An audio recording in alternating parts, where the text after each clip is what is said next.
The townsfolk of Quartzsite, Arizona, whispered that Hannah Armstrong was damned, that no decent woman bore a child without a husband. And by the scorching summer of 1882, their judgment had become a noose tightening around her throat with each passing day. She stood at the window of the cramped boarding house room she could barely afford, watching the dust devils swirl down Main Street while 3-year-old Samuel played with wooden blocks on the threadbare rug behind her.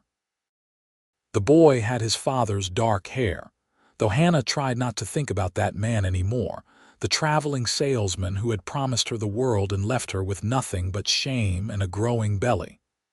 She had been 19 then, foolish and trusting. Now at 22, she felt decades older, worn down by the weight of constant scrutiny and barely suppressed contempt. "Mama, look," Samuel said, his small voice bright with innocent joy as he stacked another block on his tower. Hannah turned and managed a smile, though her heart felt heavy as lead. "That is wonderful, sweetheart. You are getting so good at building." A sharp knock rattled the door and Hannah's stomach dropped.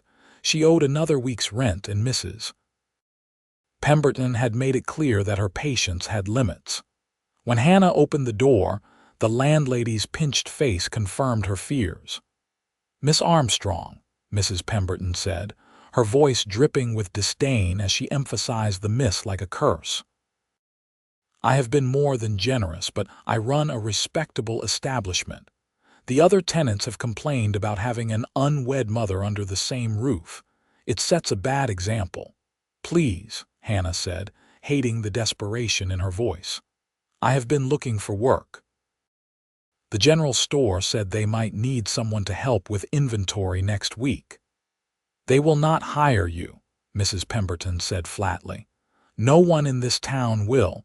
You should have thought about that before you spread your legs for some stranger." The crude words hit Hannah like a slap, and she felt tears prick her eyes even as anger flared in her chest. Before she could respond, Samuel appeared at her side, clutching her skirt and staring up at the landlady with wide, frightened eyes. Mrs. Pemberton's expression softened slightly at the sight of the child, but her resolve did not waver. "You have until Friday to vacate. I am sorry, but that is final." The door closed, and Hannah sank to her knees, pulling Samuel into her arms.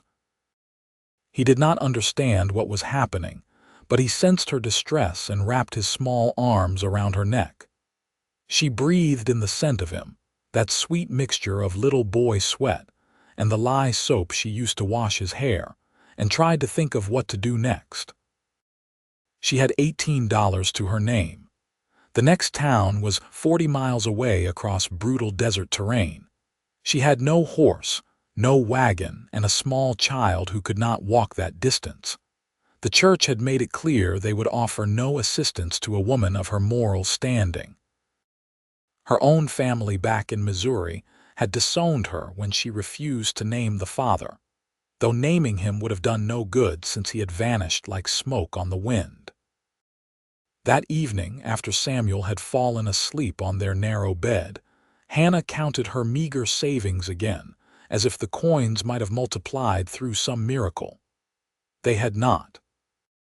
She calculated that she could perhaps afford a week at the cheapest boarding house in town, which was little more than a flophouse frequented by drifters and drunkards. Not a place for a child, not a place for anyone with other options. But she had no other options. The next morning, Hannah dressed Samuel in his cleanest clothes and set out to make one final attempt at finding work. The summer heat was already oppressive at 9 in the morning, the sun beating down on Quartzsite like the wrath of an angry god. She walked the length of Main Street, stopping at every shop and business, asking if they needed help.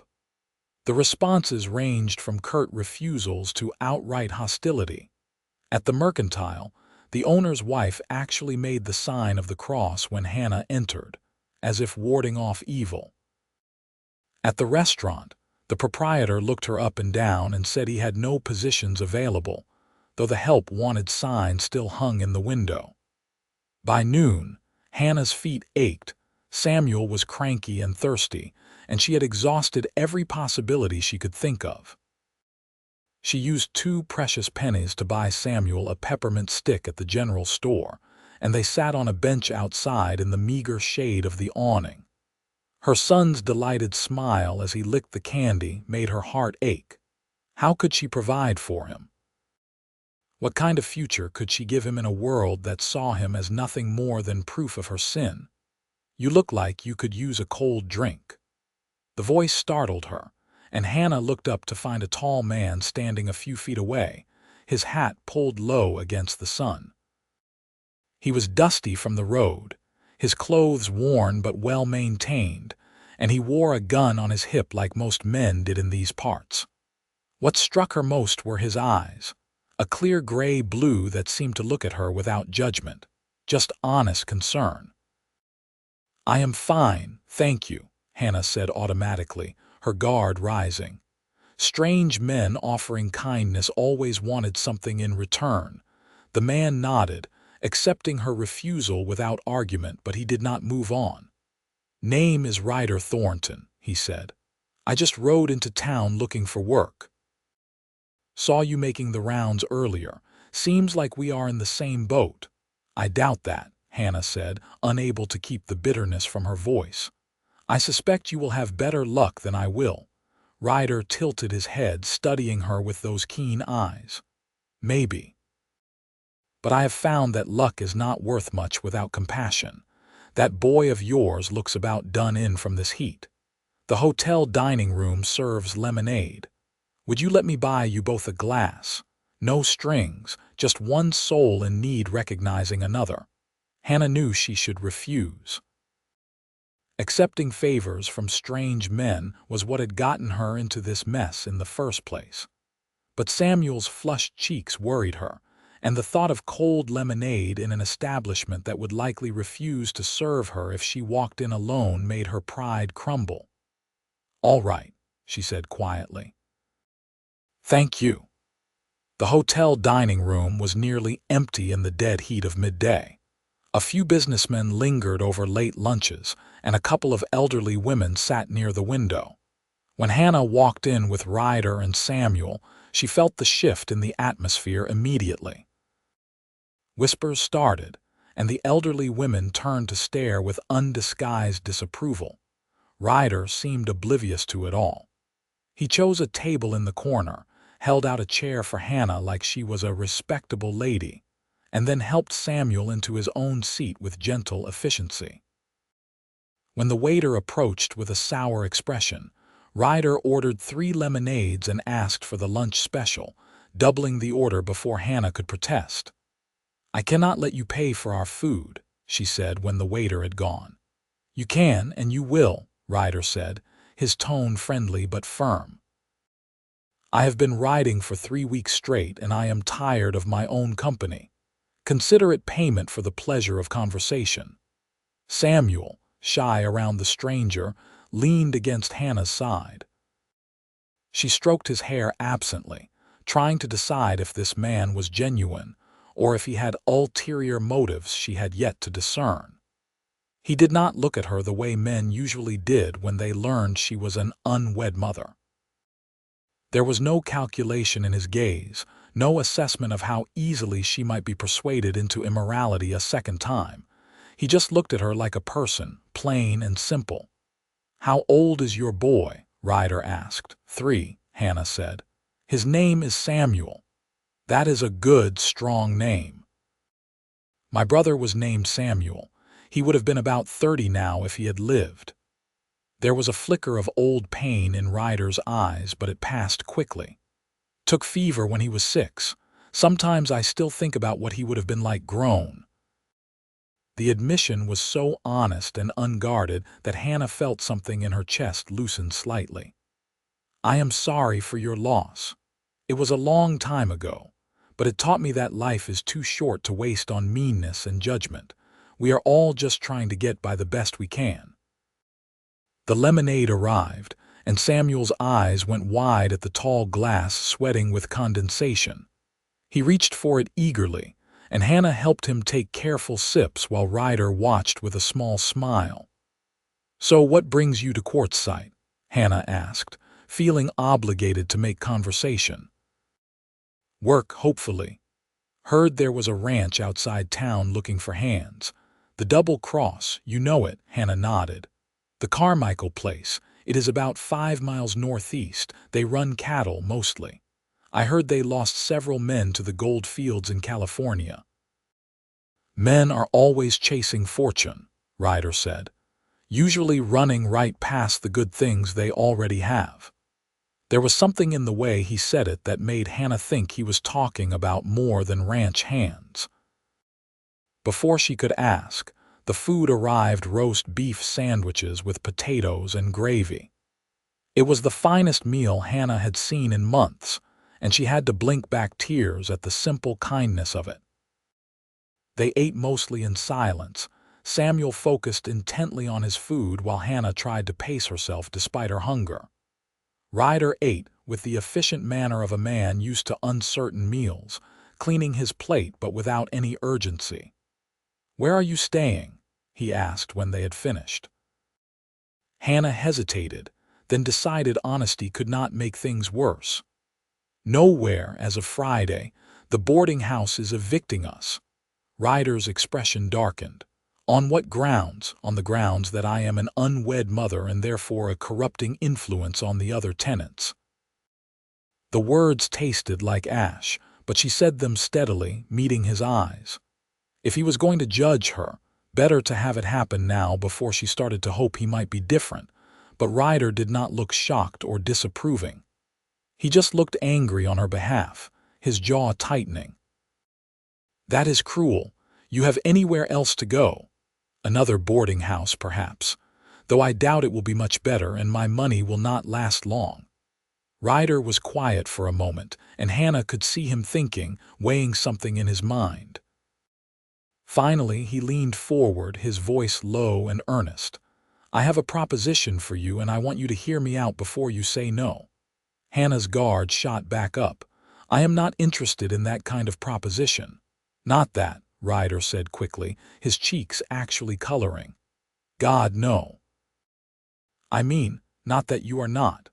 What I am trying to say is that I am talking about something respectable, a business arrangement. I am listening. I am 26 years old, and I have been working ranches since I was 14. I am good at what I do, and I have saved nearly every penny I have earned. I have enough to buy my own land, start my own operation. But the thing is, ranchers do not sell to single men if they can help it. They want to see a family, someone settled. They think a wife makes a man responsible, gives him a reason to stay and work the land right." Hannah's heart began to pound, though she told herself not to jump to conclusions.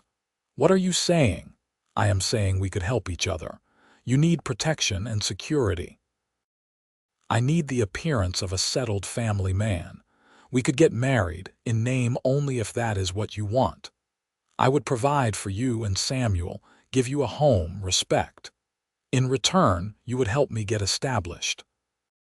When my ranch is up and running, if you wanted to go your separate way, I would set you up with enough money to start fresh wherever you wanted." The offer was so unexpected, so brazen that Hannah could only stare at him. "You do not even know me. I could be a terrible person. I could rob you blind." "You could," Ryder agreed, "but I do not think you will. I have gotten pretty good at reading people over the years, and I see someone who has been dealt a bad hand but has kept fighting for her child. That tells me everything I need to know about your character." "Why would you do this?" Hannah asked. "There must be dozens of women who would actually want to marry you, women without my baggage. Maybe, but those women would expect things from me that I am not sure I can give."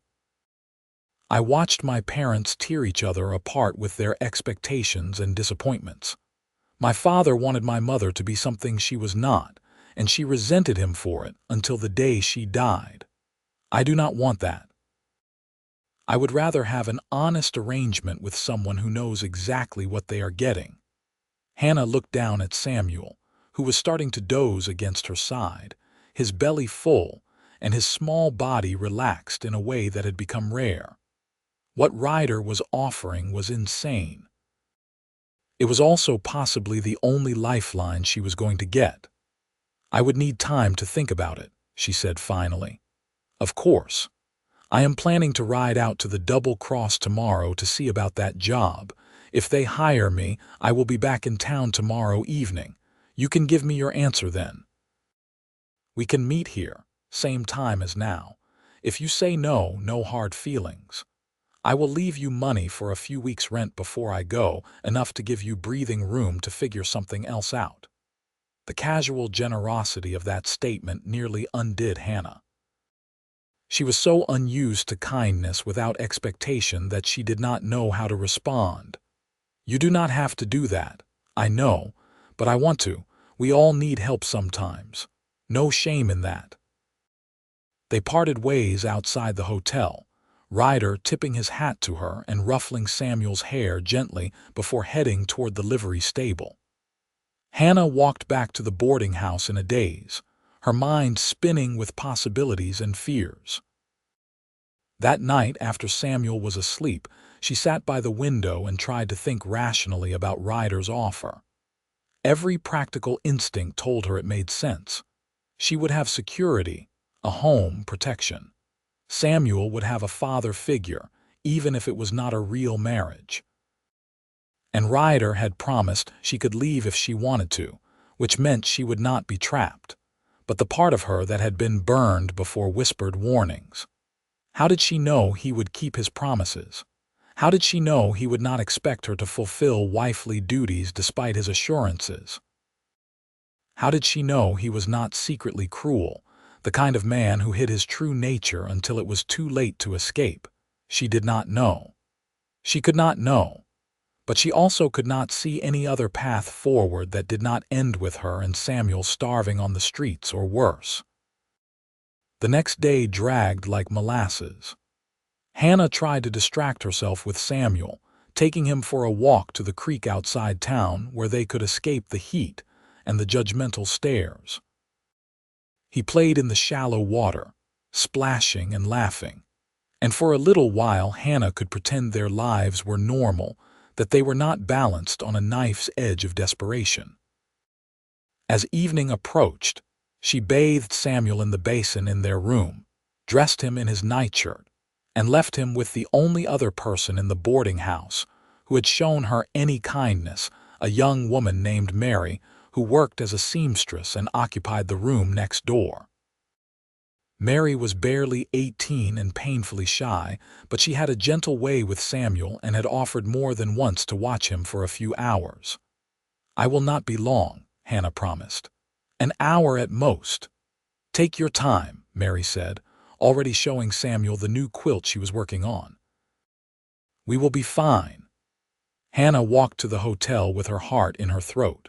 She had changed into her best dress, a faded blue calico that she had mended so many times the fabric was more patches than original cloth. She had pinned up her honey-colored hair as neatly as she could manage and pinched her cheeks to give them some color. She told herself it did not matter what she looked like, that this was a business arrangement, but some deep part of her still wanted to appear presentable. Ryder was already waiting at the same corner table, and he stood when he saw her approach. He had cleaned up too, she noticed. His dark hair was still damp from washing, and he wore a different shirt, this one a dark green that brought out the color in his eyes. "You came," he said, and there was relief in his voice. "I said I would." Hannah sat down, folding her hands in her lap to keep them from trembling. "Did you think about what I said? I have thought about little else, but I have questions." "Ask them." "I want you to feel certain about this, or as certain as you can be." Hannah took a breath. "If I agree to this arrangement, where would we live? Would we truly have separate sleeping arrangements? What would happen if you decided you wanted a real wife? What would happen to Samuel and me then?" Ryder listened carefully, nodding. "Those are fair questions. Here is what I am thinking. The The Double Cross hired me on, and they are giving me a line shack to use a small cabin on the north edge of their property. It is just one room and pretty rough, but the foreman said if I work out, after a few months I could use some of my wages to build onto it. We could add a second room, make it proper. As for sleeping arrangements, I have spent half my life sleeping outside under the stars. A bedroll on the floor is luxury compared to that. You and Samuel would have the bed always. He paused, choosing his words carefully. As for what happens if I want a real wife someday, I think that is something we would talk about if it ever came up. But I will be honest with you, Hannah. I am not looking for love. I saw what that did to my parents, and I saw what it did to my older sister when her husband left her. I think partnerships based on honesty and mutual respect last longer than ones based on passion. If we go into this with clear eyes and fair terms, we might actually build something good. And Samuel, how would you treat him? Like he deserves to be treated. Like a child who needs guidance and protection and patience. I would not claim to be his father if you do not want me to, but I would do my best to be a steady presence in his life. I know what it is like to grow up without that. Hannah studied his face, looking for any hint of deception, but she found none. He looked back at her steadily, openly, letting her see whatever she needed to see. When would we do this? She heard herself ask, and realized with a start that she had made her decision. As soon as possible, if you are willing. I start at the Double Cross in 3 days. We could get married tomorrow, move out to the line shack the day after. It is not romantic, I know, but it would be legal and binding. You would have my name, and Samuel would too if you want. No one in this town could say anything about you anymore. The thought of that, of walking down the street without whispers following her, of Samuel growing up without the stain of illegitimacy, made something fierce and hopeful bloom in Hannah's chest. "All right," she said. "I will marry you, Ryder Thornton. And I will do my best to be the partner you need." Ryder's face broke into a genuine smile, and Hannah realized it was the first time she had seen him truly happy. It transformed him, made him look younger and more open.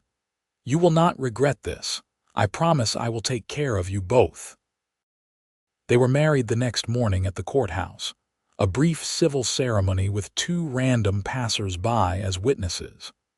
The clerk eyed Hannah's situation with obvious distaste, but processed the paperwork efficiently enough.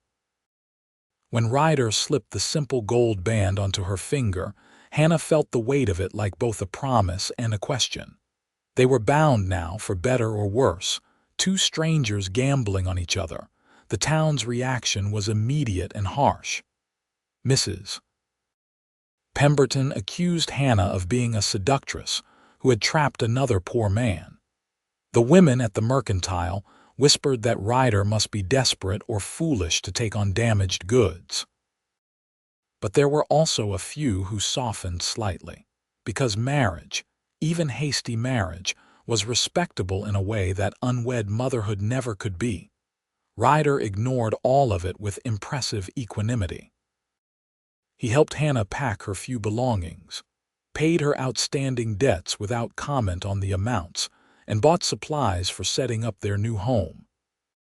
He purchased a small wagon and a sturdy mule, loading it with food staples, blankets, cooking equipment, and a few small luxuries like coffee and sugar.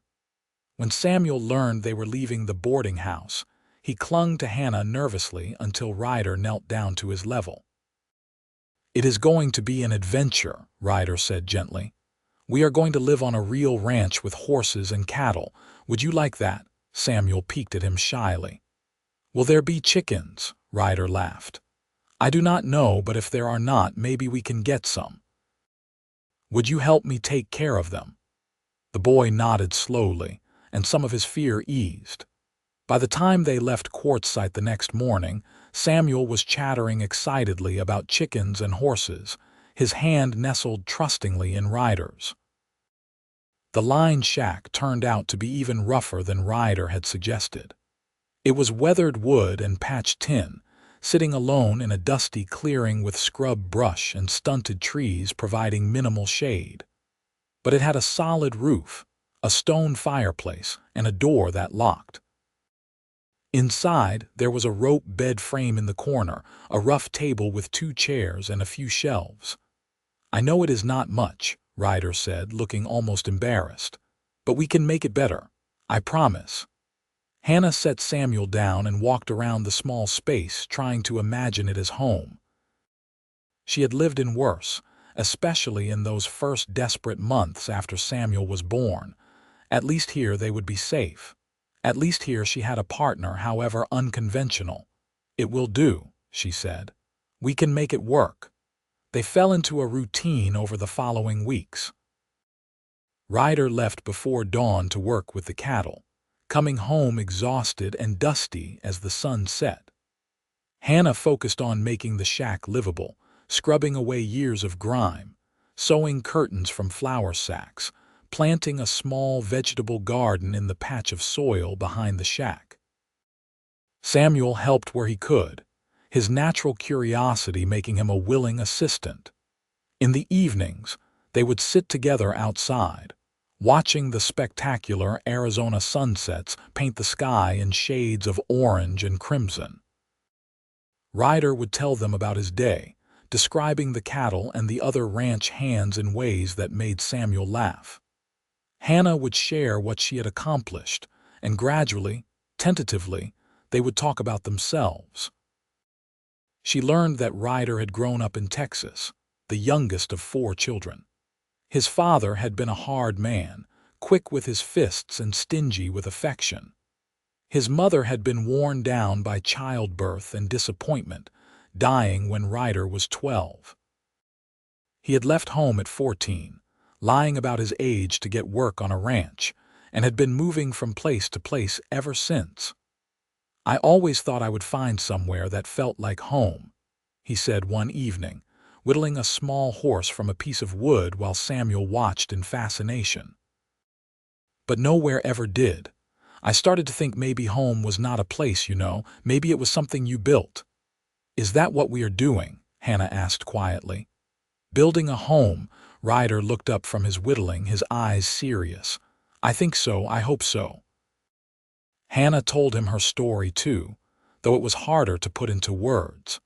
She had grown up in Missouri, the daughter of a stern minister and his equally rigid wife. She had been 19 when Marcus, the traveling salesman, had come through town with his easy smile and pretty words. He had made her feel seen, special, worth something beyond her father's constant disappointment. She had believed his promises of marriage, had trusted him when he said they would start their life together after his next circuit through the territory. "I was so stupid," she said, staring at her hands. "You were young and trusting," Ryder corrected. "That is not stupid. That is human." When she discovered she was pregnant, Marcus was long gone. Her father had been furious, had called her a whore and a disgrace to the family. Her mother had cried but done nothing to defend her. They gave her enough money for a train ticket west and told her never to come back. "I thought maybe I could start over somewhere new," Hannah said. "I thought people would not care as much, but shame seems to follow you no matter where you go."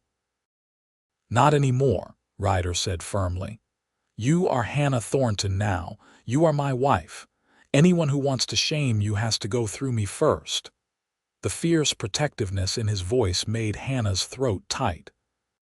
She was not used to having someone in her corner, someone who defended her without expectation of anything in return. As the weeks turned into months, the line shack began to feel like home. Ryder was true to his word, using his wages to slowly improve the structure. He built a lean-to addition, giving them a separate sleeping area. He repaired the roof and chinked the gaps in the walls. He brought home a rocking chair he had bartered for, insisting Hannah needed a comfortable place to sit in the evenings. Samuel adored him. The boy followed Ryder around whenever possible, mimicking his walk and his mannerisms. Ryder was patient and kind, teaching Samuel about the animals, showing him how to handle tools safely, reading to him from an old book of folk tales he produced from his saddlebags. Hannah watched their growing bond with complex emotions. She was grateful that Samuel had a positive male figure in his life, but she also felt a growing confusion about her own feelings toward Ryder. He was nothing like Marcus. Where Marcus had been smooth and charming, Ryder was quiet and steady. Where Marcus had made grand gestures, Ryder showed his care through small, consistent actions. He remembered that she liked her coffee strong. He brought her wildflowers when he found them on the range. He never raised his voice, never showed impatience with her or Samuel, never made her feel like she was a burden.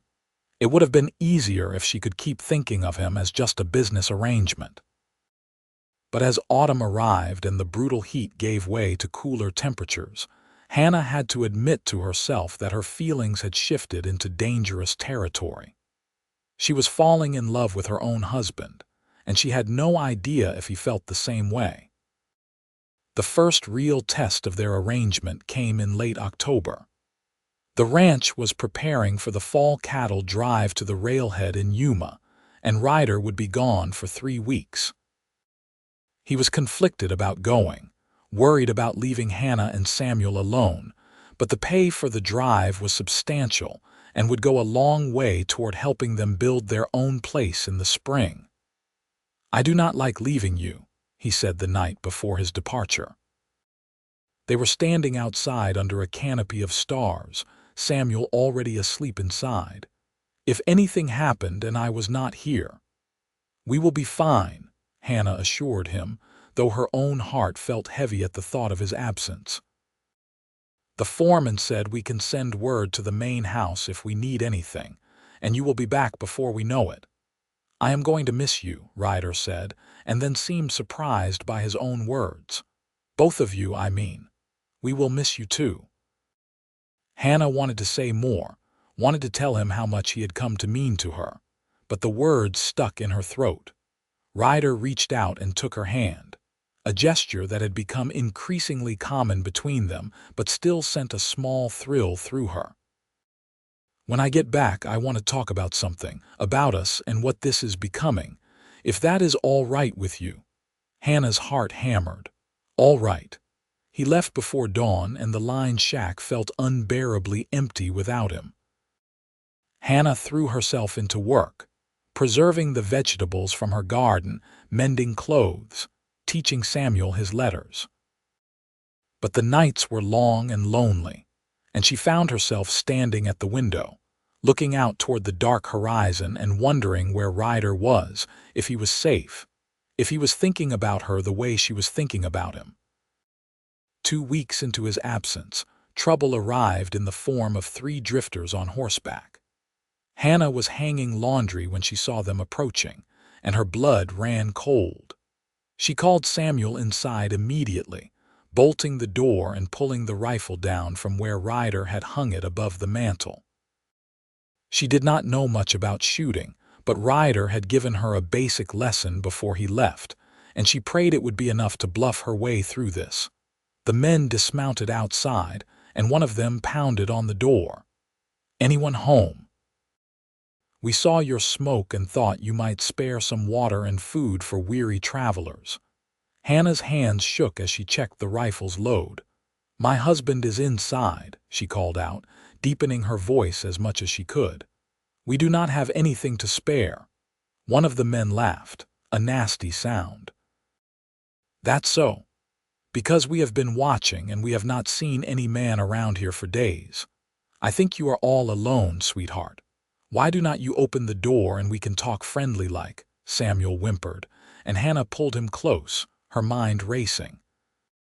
The main ranch house was 3 miles away, too far to run with a small child. She could try to fire a warning shot, but that might just make them angry. She needed to buy time, needed to hope that someone from the ranch would check on them. "Leave us alone," she shouted. "I have a gun, and I know how to use it." "Sure you do. Tell you what, we are coming in now. You can shoot one of us, maybe, but not all three. Better to just cooperate and maybe we will go easy on you. Hannah heard them discussing whether to break the door or try the window. Terror clawed at her throat, but she forced herself to think. She positioned Samuel in the corner farthest from the door, then took her stance the way Ryder had shown her, the rifle butt pressed firmly against her shoulder. The door shuddered under a heavy blow. Then another. The bolt would not hold for long. Hannah pointed the rifle at the door and prayed. The bolt gave way and the door slammed open. Hannah fired, the recoil nearly knocking her down. The shot went wide but close enough that the lead drifter jumped back with a curse. The bitch really does have a gun. So what? She cannot reload fast enough to get all of us. But before they could advance further, there was a shout from outside and the thunder of hooves. Hannah's heart leaped with desperate hope. Through the open door, she saw two ranch hands riding in fast, rifles drawn. The drifters hesitated, calculating odds, and then decided discretion was the better part of valor. They ran for their horses and took off at a gallop, the ranch hands pursuing them for a short distance before returning. One of the men, a weathered cowboy named Pete, dismounted and approached the shack cautiously. "Mrs. Thornton, you all right in there?" Hannah lowered the rifle, her whole body shaking now that the danger had passed. "We are safe, thank you. How did you know to come?" "Foreman sent us to check on you. Said Ryder made him promise to have someone ride by every few days. Good thing we listened. Those men looked like trouble." They were. Hannah sank into a chair, pulling Samuel onto her lap. He was crying silently, and she held him tight, whispering reassurances. Pete and his companion, a younger man named Jim, stayed for a while to make sure the drifters did not return. They repaired the door bolt and promised to inform the foreman about the incident. Pete also offered to send word to the cattle drive about what had happened, but Hannah refused. "Ryder will just worry, and there is nothing he can do from out there. We are fine now. Please do not tell him." Pete looked dubious but agreed. After they left, Hannah locked the door again and held Samuel until he fell asleep from emotional exhaustion. Then she allowed herself to cry, releasing all the fear and stress in racking sobs. When she was done, she felt hollow but also strangely stronger. She had protected her son. She had defended their home. She had not fallen apart. When Ryder returned 3 weeks after he left, trail worn and exhausted, Hannah was hanging laundry again. Samuel saw him first and let out a whoop of joy, running to meet him. Ryder dismounted and scooped the boy up, spinning him around while Samuel laughed. Then Ryder looked over Samuel's head and met Hannah's eyes, and something in his expression made her heart skip. He set Samuel down, ruffled his hair, and walked toward her with purpose. "I thought about you every day," he said without preamble. "Every night under the stars I wished you were there. Every morning I woke up and the first thing I wanted was to see your face." Hannah's breath caught.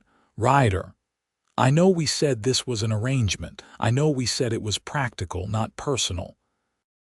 But somewhere along the way, it stopped being just an arrangement for me. Somewhere between your smile when you are proud of your garden and the way you read to Samuel at night and the 1,000 small kindnesses you have shown me, I fell in love with you." The words hung in the air between them, honest and raw and terrifying. Hannah felt tears prick her eyes. "I thought I was the only one feeling that way. I was afraid to say anything, afraid I would ruin what we had built." "You are not alone in this," Ryder said, stepping closer. "You have never been alone, not since the day I met you. And if you will have me, not as an arrangement but as a real husband, I promise you will never be alone again." Hannah closed the distance between them, and when Ryder cupped her face in his hands, she leaned into the touch like a flower turning toward the sun. "I love you," she whispered. "I did not think I could ever trust a man again, but you have shown me every day that you are different, that you are good and kind and true." Ryder kissed her then, gentle and reverent, and Hannah felt like she was finally, truly home. When they broke apart, Samuel was watching them with wide eyes. "Does this mean Ryder is my papa now?" he asked. Ryder knelt down to the boy's level. "Only if you want me to be. I would be honored to be your papa, Samuel, but that is your choice." Samuel thought about it seriously for a moment, then nodded. "I want you to be my papa.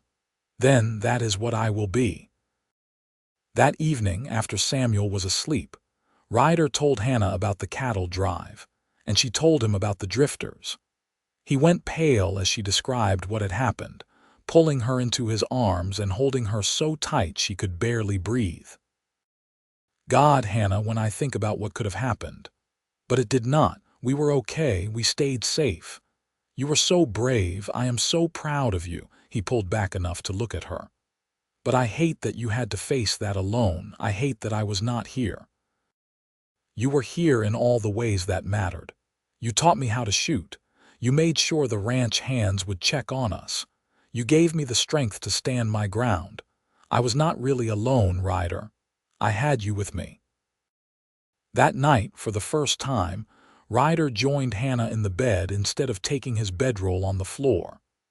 They lay together in the darkness, Hannah's head on his chest, listening to the steady beat of his heart. They did not do anything more than hold each other, but it felt like everything, like the final piece of their life together clicking into place. Over the following months, their relationship deepened in ways that felt both natural and miraculous.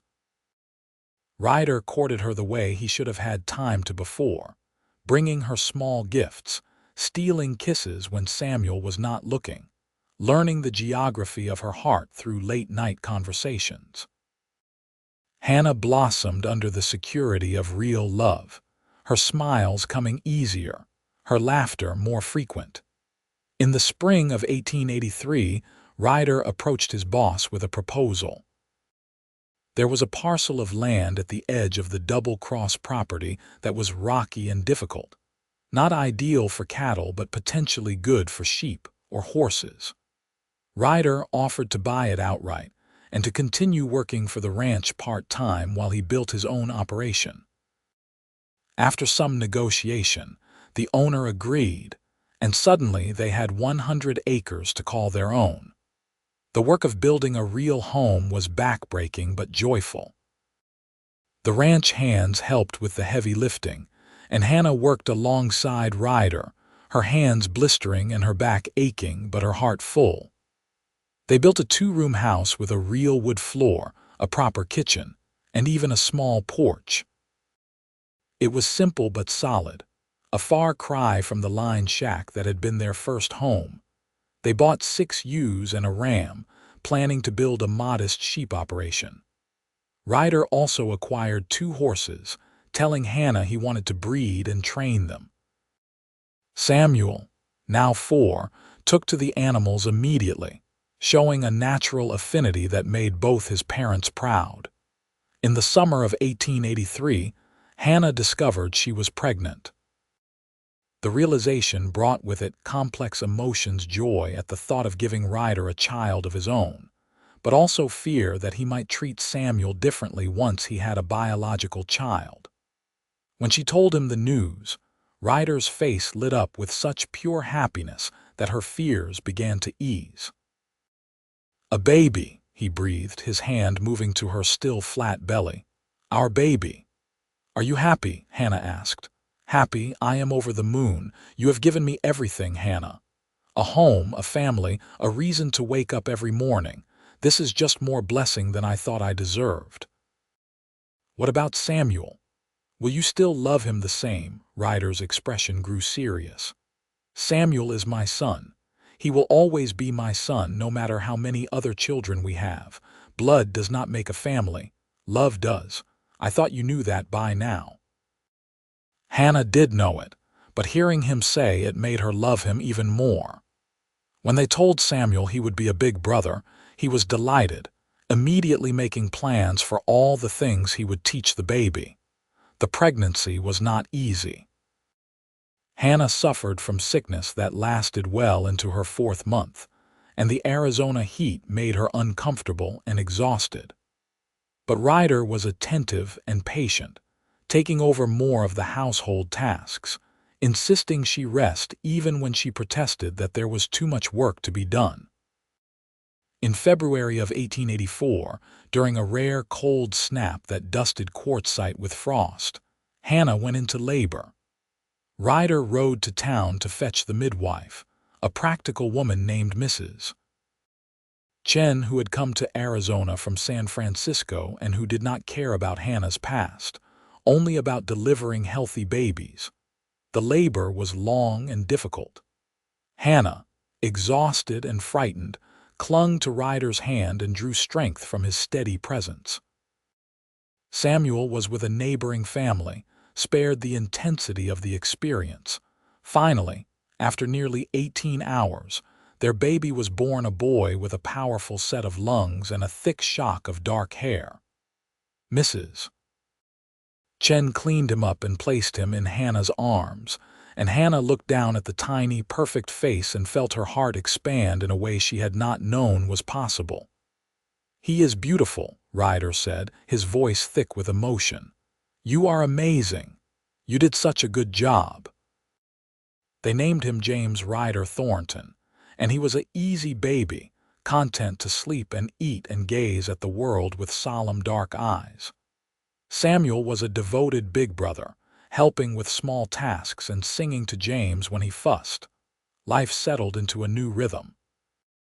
Ryder's horse breeding business began to show promise when he sold 2 well-trained geldings for good prices. The sheep flock grew slowly but steadily. Hannah's garden flourished, providing food for their table and even some extra to sell in town. They were not wealthy by any means, but they were comfortable, and more importantly, they were happy. On their 2nd wedding anniversary, Ryder took Hannah into town for dinner at the hotel where they had first shared lemonade. The townspeople who had once scorned her now greeted her politely, if not warmly. Mrs. Thornton was respectable now, with a hard-working husband and a growing family. The transformation was not lost on Hannah. The way society's perception could shift based on circumstances she could not fully control. But she no longer cared what the town thought. She had Ryder's love, her children's laughter, and a home that was truly hers. Over dinner, Ryder pulled a small package from his pocket. "I know we did not do the traditional things when we got married. We did not have time or money for niceties. But I wanted to give you something to mark how far we have come." Hannah unwrapped the package to find a delicate silver locket. Inside were tiny photographs of Samuel and James, so small she marveled at how the photographer had captured them. "Ryder, this is too expensive." "Nothing is too expensive when it comes to you. You wear that and remember that you are loved, that you are cherished, that you are never, ever alone." Hannah fastened the locket around her neck, and when Ryder reached across the table to take her hand, she threaded her fingers through his and thought about the strange, winding path that had brought her here. All the pain and shame and struggle had led her to this man, this life, this joy. She would not change any of it, because every hardship had been necessary to bring her home. The years that followed were not without challenges. There were droughts that killed half their sheep. There was the winter when James got so sick they thought they might lose him, only for him to rally and recover, resilient like his father. There was the time a pack of coyotes got into the flock, and Ryder spent 3 days tracking and dealing with the threat.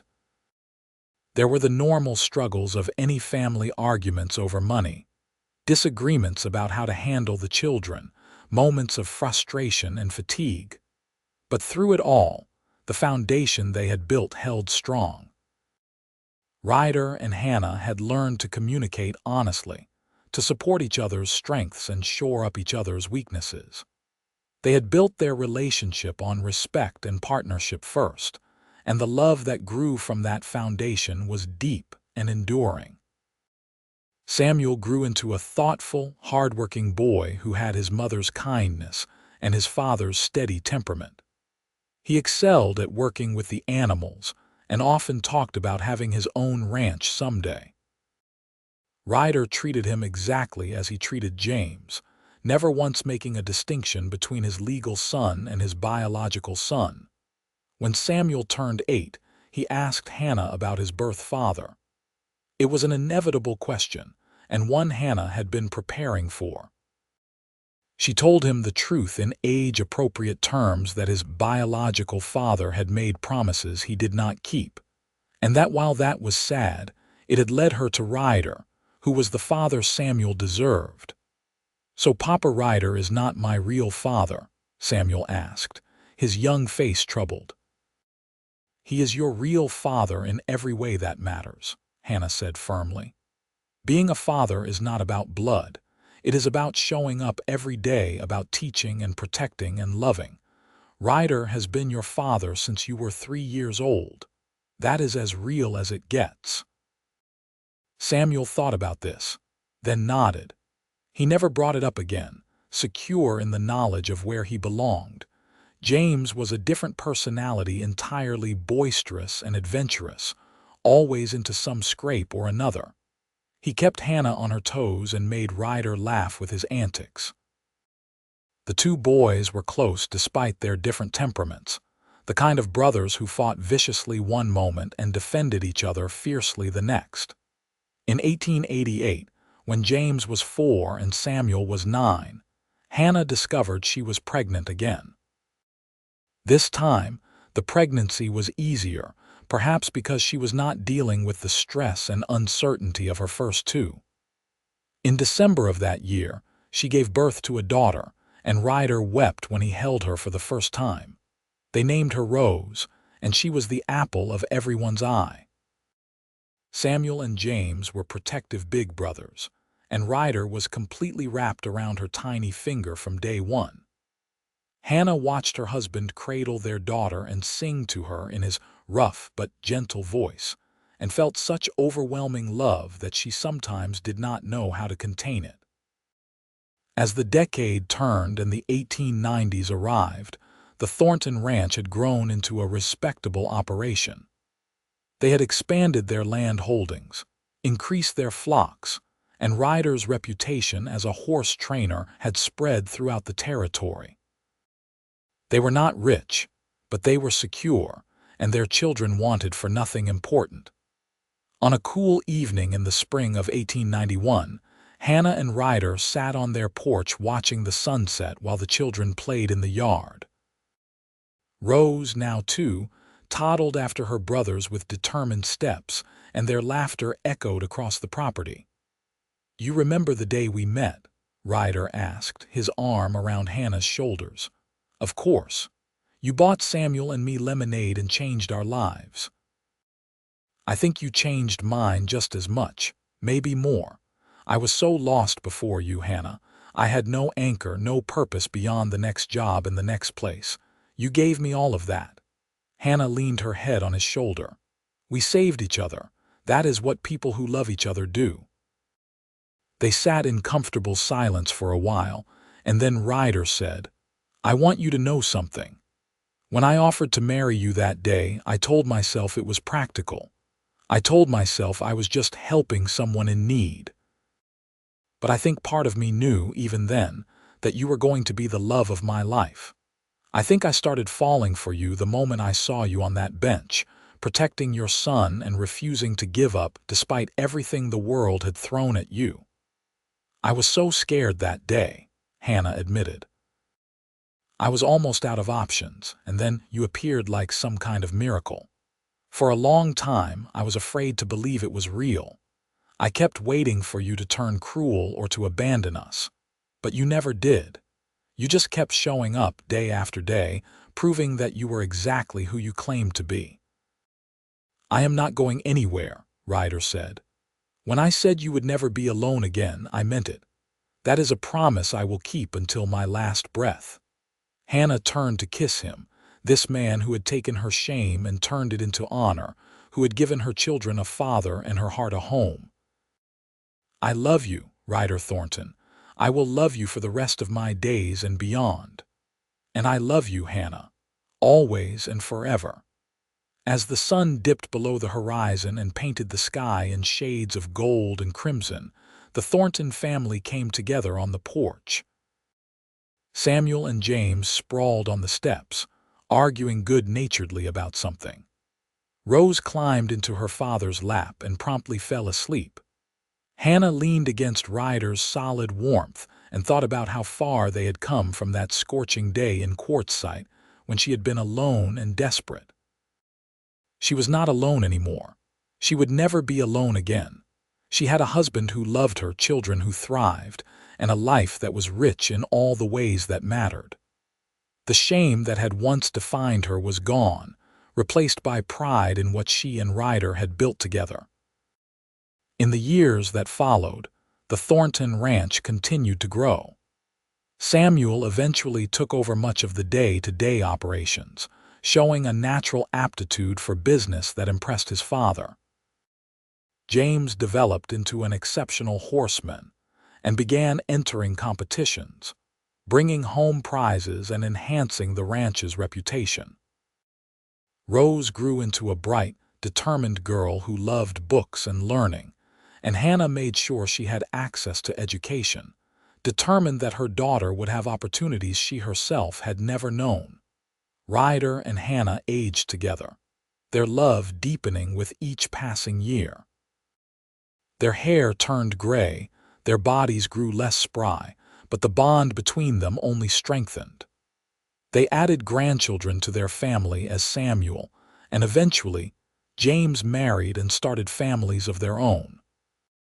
The ranch house expanded to accommodate holiday gatherings that filled the rooms with noise and laughter. On their 20th wedding anniversary, their children threw them a celebration. Friends and neighbors from all over the territory came to honor the Thorntons, who had become pillars of their community. During the party, Samuel stood up to make a toast. 20 years ago, my mother was alone and scared, and a stranger offered her his hand in partnership. That stranger became my father in every way that matters, and together they built this family and this ranch. They taught me that family is not about blood, that love is a choice you make every day, and that the measure of a person is in their actions, not their circumstances. I am proud to be a Thornton. I am proud to be their son. Hannah was crying by the end of the speech, and Ryder had to clear his throat several times before he could respond. Being Samuel's father has been one of the greatest honors of my life, he said, his voice rough with emotion. And being Hannah's husband has been the greatest joy. We all face moments when the path forward is not clear, when the world seems set against us. But if you find the right person to walk beside you, someone who sees your worth even when you cannot see it yourself, you can overcome anything. Hannah did not need saving 20 years ago. She was already strong, already brave. She just needed someone to stand beside her and remind her of that. I am grateful every day that I got to be that person. The party went late into the night, full of music and dancing and storytelling. When it was finally over and the house was quiet again, Ryder and Hannah walked out to the porch and looked up at the stars, just as they had done countless times before. "We did it," Hannah said softly. "We built a good life, a real life." "We did," Ryder agreed. "And I would not change a single moment, not even the hard parts. They made us who we are." "What do you think our younger selves would say if they could see us now?" Ryder considered this. "I think they would be proud. I think they would be relieved. And I think they would tell us to keep holding on to each other, because that is what got us through everything else." Hannah smiled. "Then that is what we will do." They stood together under the vast Arizona sky, two people who had found each other in the darkest moments and had built something lasting and beautiful. The scars of their pasts had not disappeared, but they had been transformed into badges of resilience, reminders of how far they had come. As the years continued to pass, Ryder and Hannah remained the heart of their family. They celebrated births and mourned deaths, weathered financial hardships, and enjoyed modest successes. They grew old together with grace and humor, their love a steady constant in an ever-changing world. When Ryder finally passed away in the winter of 1912, at the age of 52 from pneumonia, Hannah thought her heart would break. They had 30 years together, 30 years of partnership and love and shared dreams. The family gathered around her, supporting her through her grief, but the loss was profound. At the funeral, held at the ranch he had built with his own hands, Hannah stood before the gathered crowd and spoke about the man she had loved. Ryder Thornton was the best man I have ever known. He had every reason to be hard and cynical, but he chose kindness instead. He had every opportunity to judge me for my past, but he chose compassion. He promised me, on the day we met, that I would never be alone again. And even now, even though he is gone, I am not alone. He lives on in our children, in the legacy of this ranch, in the way he taught us all to face the world with courage and integrity. I was blessed to be his wife. I was blessed to share my life with him, and I will carry his love with me until the day I join him. Hannah lived another 12 years, surrounded by family and filled with purpose. She became the matriarch of the Thornton clan, dispensing wisdom and comfort in equal measure. She told her grandchildren stories about their grandfather, keeping his memory alive and vibrant. She remained active on the ranch, tending her beloved garden and helping with the books, refusing to slow down until her body simply would not cooperate anymore. In the spring of 1924, at the age of 64, Hannah passed away peacefully in her sleep. Her children buried her next to Ryder on a hill overlooking the ranch, where the wildflowers bloomed every year and the view stretched for miles. On her headstone, they inscribed the words that had defined her life. Hannah Armstrong Thornton, 1860–1924, beloved wife, mother, and grandmother, she was never alone. The Thornton Ranch continued to thrive for generations. A testament to what two people could build when they chose love over fear, partnership over isolation, and hope over despair.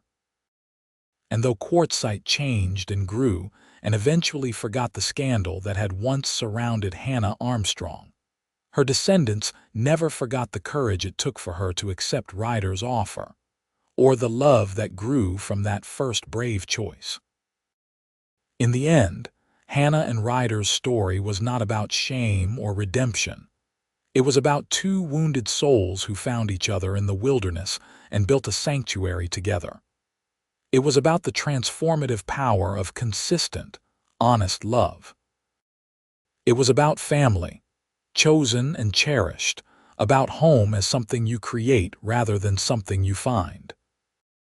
And it was about the simple, profound truth that no one should ever have to face the world alone, a truth that Ryder understood instinctively, and that Hannah learned to embrace, and that they lived out together for 30 beautiful years in the wild, unforgiving, ultimately generous landscape of the American West.